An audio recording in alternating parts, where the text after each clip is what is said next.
Michelle Kennedy and welcome to Learning Curve, the V-Hub series brought to you by Vodafone Business. In this episode, I'm speaking to Yvonne Bajela about finances and planning.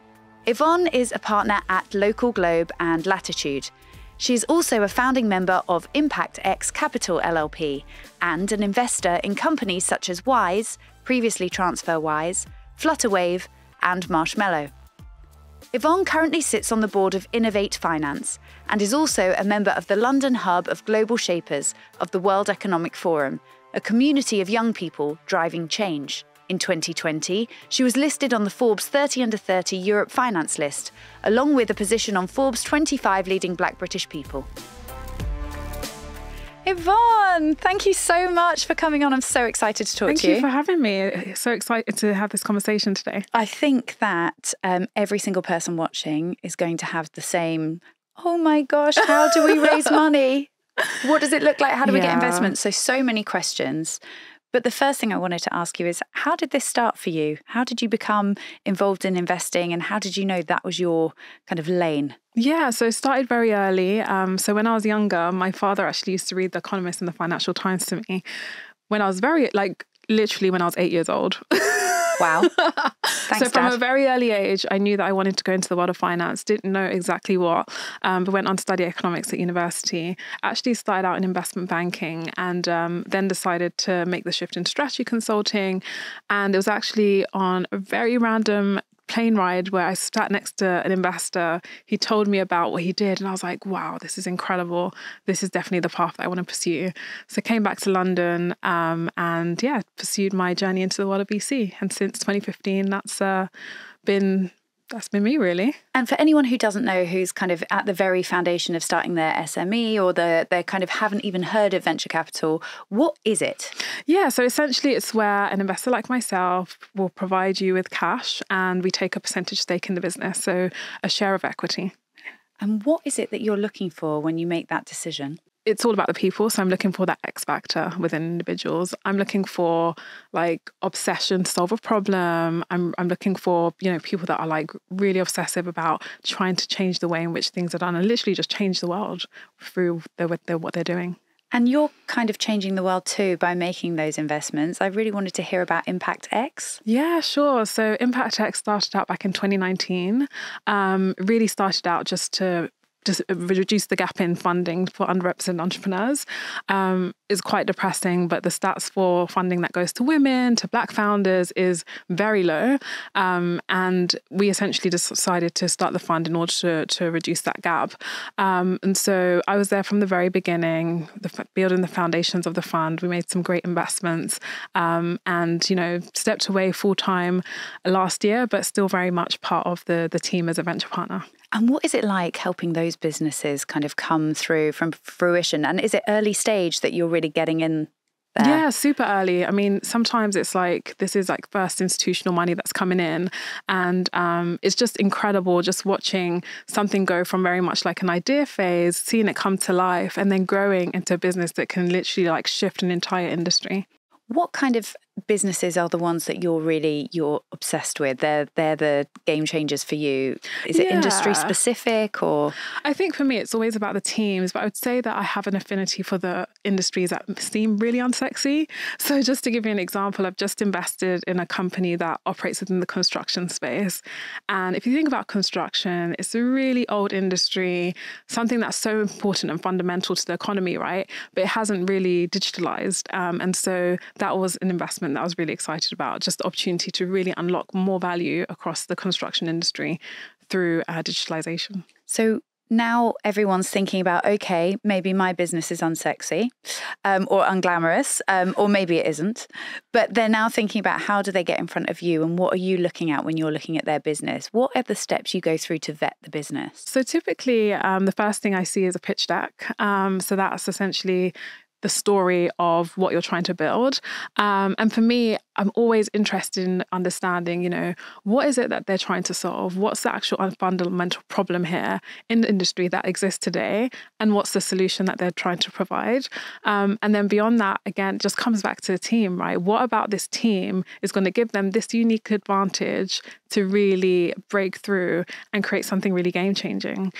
Does it ever happen that you see a business where you think that the concept is brilliant and you don't make the commitment because the team aren't the right one? Absolutely, yes. Because I'm sure you know, like running a business is so hard. There's so many bumps and hurdles along the way. And at the end of the day, it really comes down to the people, especially if it's like a technology business. It's fundamentally about the people, right? And so you can think it's a great idea. And to be honest, we never really know if it's a good idea. It's the market that determines that. So on paper, something may look great, but then you go, you release it, and actually no one wants to buy it, or it just doesn't work. And so fundamentally, in those situations, it's the team that's going to have to navigate and really think, okay, this is not working.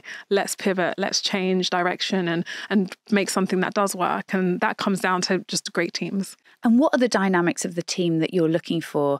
There will be people listening to this who have a team of 3, and there'll be people who are listening to this who have a team of 50.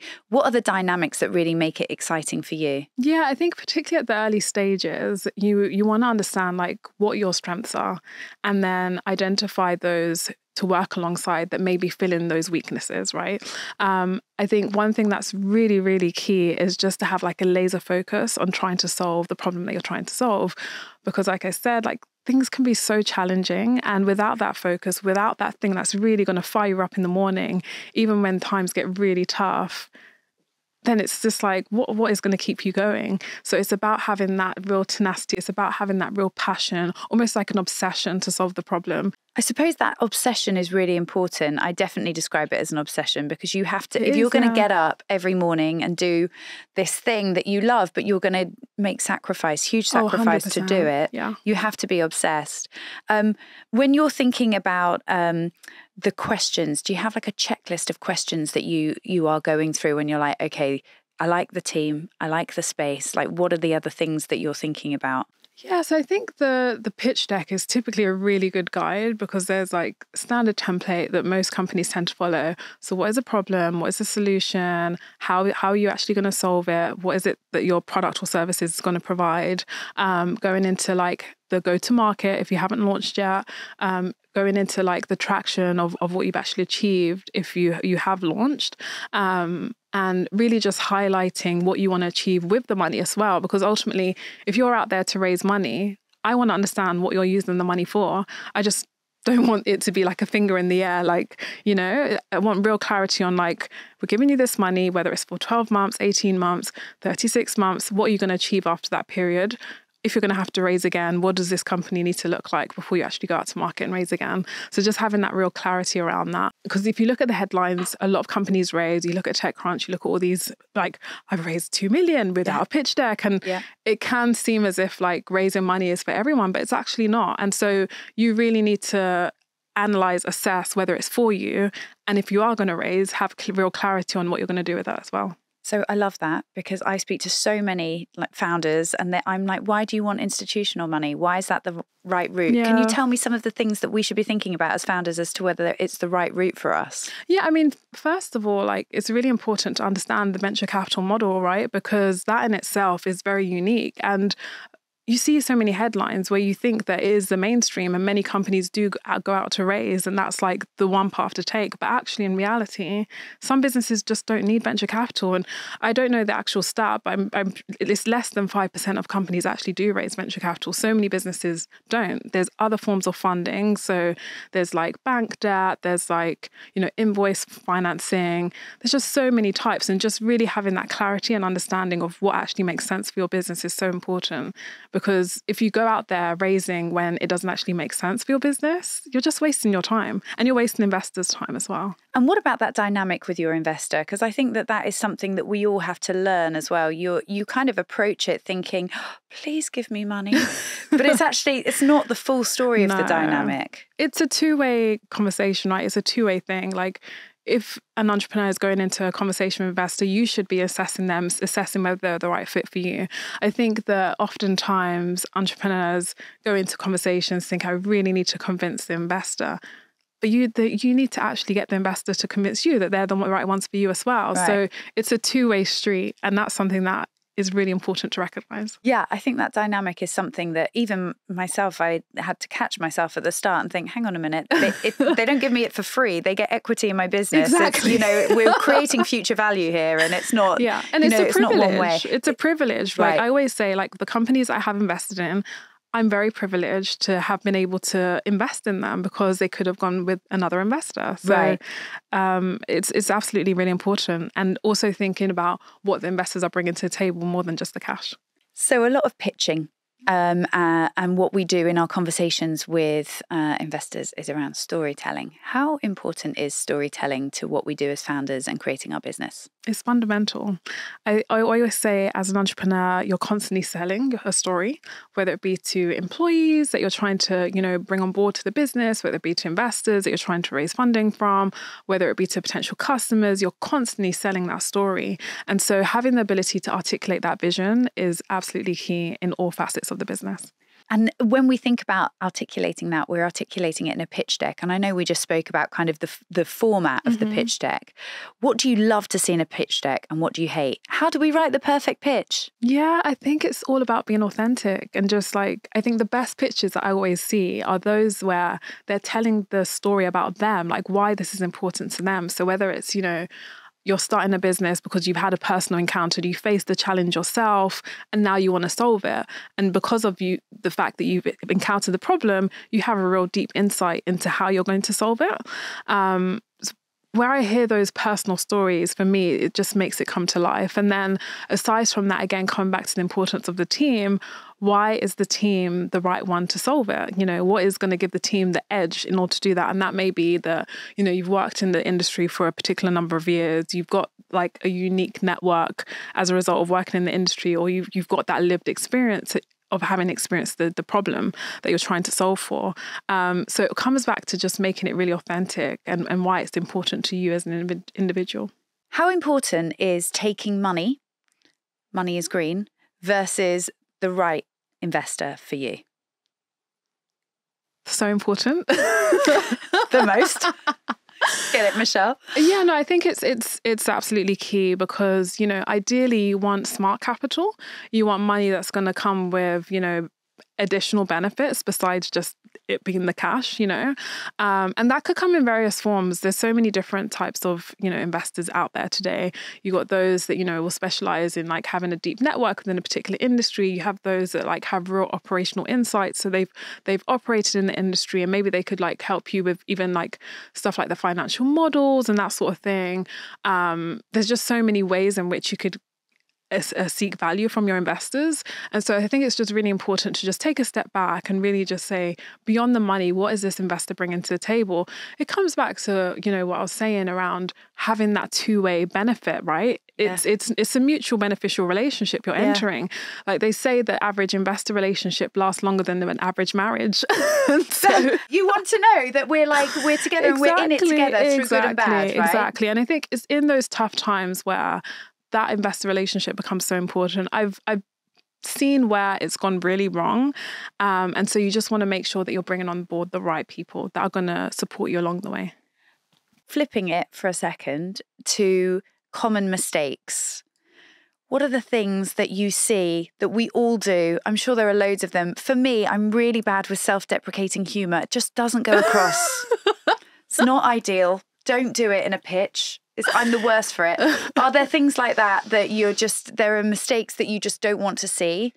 Yeah, I think, again, just being authentic. I love when people just show up, they come and they tell me why, what is your why? Why are you doing this? Being very clear on that. I feel like when it's not clear, that comes across very easily. And that is very important. It comes back to that whole obsession that, if you're going into this, particularly if you're looking to raise venture capital funding, this is a 5 to 10 year journey.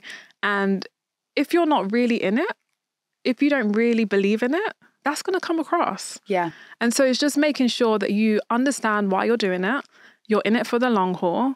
And, you've got the vision, where you want to take it, and just articulating that, just being your true authentic self, really. And what about from a financial planning perspective? Are there key mistakes that you've seen in either your founders or other founders where you're that could have been avoided? Yeah, I think obviously at the very early stages where, I invest, it can be quite difficult because a lot of the numbers and the figures that you see in financial models are just assumptions. Yeah. And so it really does require entrepreneurs to go away, maybe do a bit of sense check in with, what's the average salary of an engineer, for example, what makes sense, instead of just like plucking figures out from the air. Yeah. And so I think that it's just having like a sensible judgment, because really what we're looking for is just to understand how you're thinking through. We're not expecting to see like a perfect model. We're not going to hold you to it. If you don't make, 5 million, like you're saying you're going to make in the next like 2 years, that's okay. But it's really around the costs, how you're thinking through them, and just feel as if you're just making a sensible judgment around them. And what do you think if I'm starting out? I have often been asked it. How much money do I need? How much money do you need? It comes back to what do you actually intend to build? Like if you want to raise for like a 24-month period, then what are you looking to achieve in that 24-month period? Who do you need to hire in order to get there?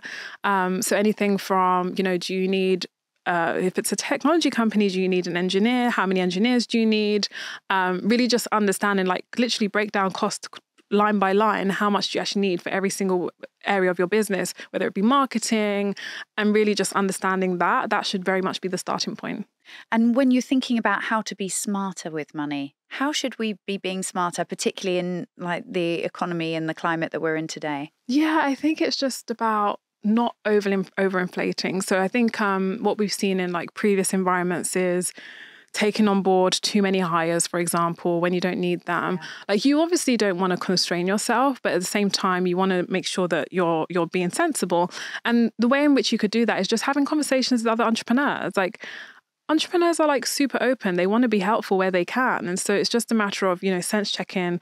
I'm thinking about starting this company, I'm thinking about doing X, Y, and Z. How much do you think I need to budget for this person? How much do you think I need to budget for marketing and X, Y, Z? It's just as simple as that, really. And being really clear about, as you said, not just what you're going to build, but what you're going to deliver during that time. I think that I didn't fully appreciate when I started Peanut that in that first year, what am I going to deliver? A product would be good. But what am I going to build? And being really clear with everyone. So we're all on the same page. Well, yeah. This is what we're doing.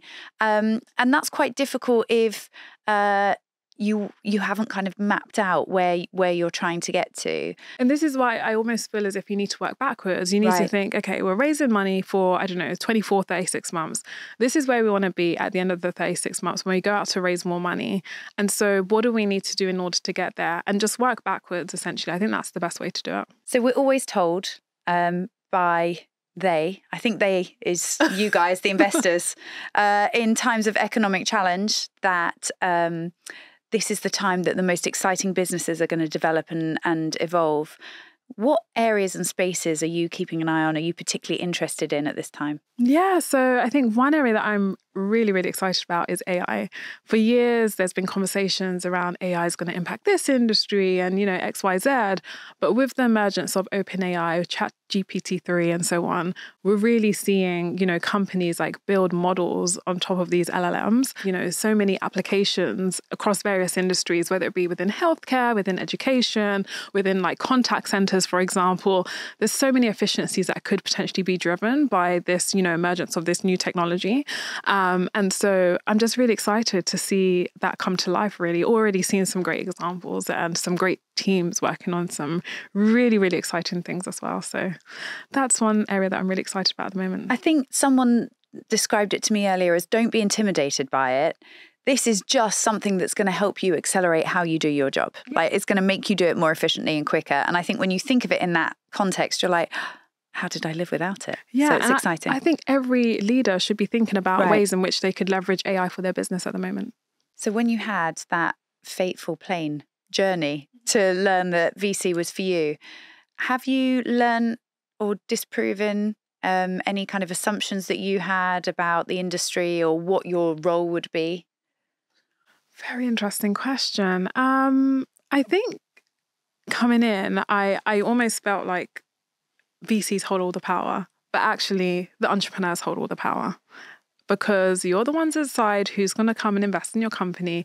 You're the ones that are building. And it's just having that real appreciation that we're just playing like such a small role in the business by providing you with capital and obviously looking to hopefully provide more value. But ultimately, it comes down to the entrepreneurs. You're the ones building the business. You're the ones waking up every morning, like having to, think about taking it to the next phase. So really, the entrepreneurs hold all the power.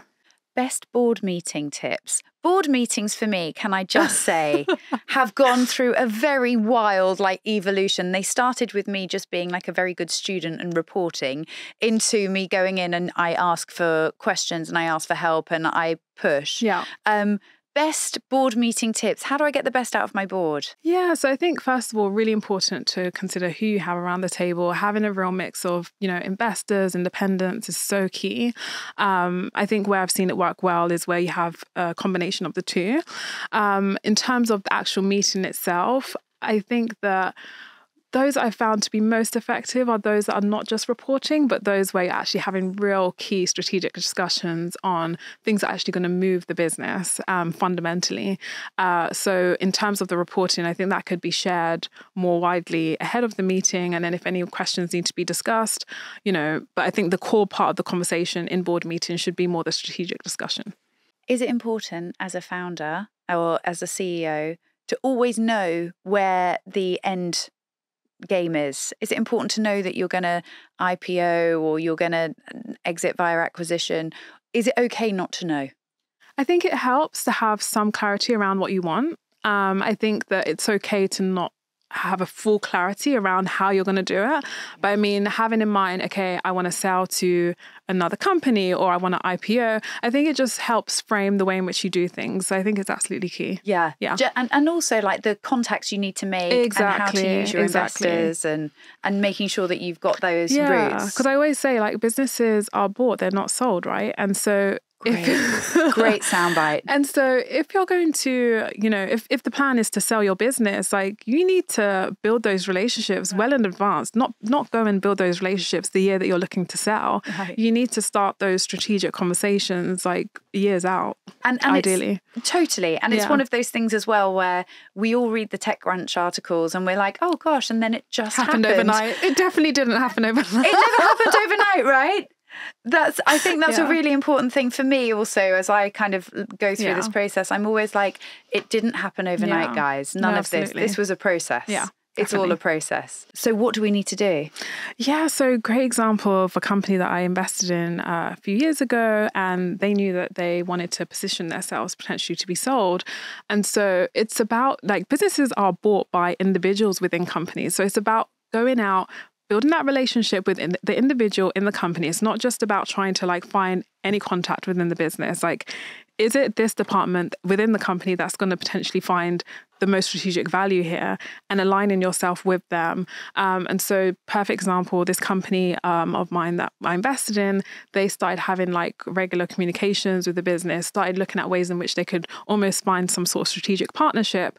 And that quickly accelerated into acquisition discussions. And so I think there's a number of strategic things that could be done. Sometimes it's just exploring a partnership and then it will lead into acquisition discussions. But I think it's really important to just if that is the ultimate goal, then just being really mindful of, the individuals that you need to actually speak to as opposed to just having contact with the wider business. And giving them something to evangelize around their business, absolutely. Right? Yeah. That was something that I was definitely taught. Make sure that you give enough material and enough of your wins so that they know what to share and how to talk about you. Yvonne, this has been so amazing. Thank you. Sorry if we all now bombard you with requests for you to be on our board and invest in our business, but this has been amazing, super helpful, and I have loved it. Thank you so much. It's been great. Thank you. Thanks for joining us for this episode of Learning Curve, the VHub series presented by me, Michelle Kennedy, and brought to you by Vodafone Business. If you are starting or building an SME business, do check out the free VHub service from Vodafone. VHub offers access to webinars and training on digital topics. You can also speak to a team of advisors for guidance specific to your business. Support can really help to fast-track your plans, so do use the free resource and speak to an advisor today. For more information, search Vodafone VHub or click on the link provided.